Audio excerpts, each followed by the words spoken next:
মুমিন কখনো হেরে যায় না। মুমিনের হারাবার কিছু নাই।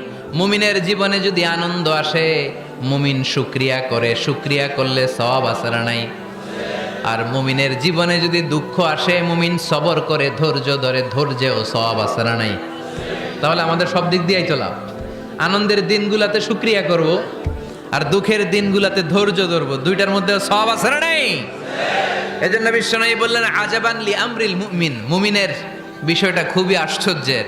ফাইন আসাবাতহু সাররাউন শাকারা, মুমিন যদি আনন্দে থাকে সে শুকরিয়া করে, শুকরিয়া করলে লাভ আছে না নাই? ওয়াইন আসাবাতহু দাররাউন সাবারা, আর দুঃখে পড়লে সে সবর করে, ধৈর্য ধরে, ধৈর্য ধরলে সওয়াব আছে না নাই? তার মানে আমাদের হারাবার কিছু আছে। মাঝে মাঝে আল্লাহ আমাদেরকে দুঃখ কষ্ট দিয়ে পরীক্ষা করতে চান, এগুলো আমাদের জন্য খারাপ নয়। এই দুঃখ কষ্ট বিপদ আমাদের কোমরকে সোজা করে, আমাদের পায়ের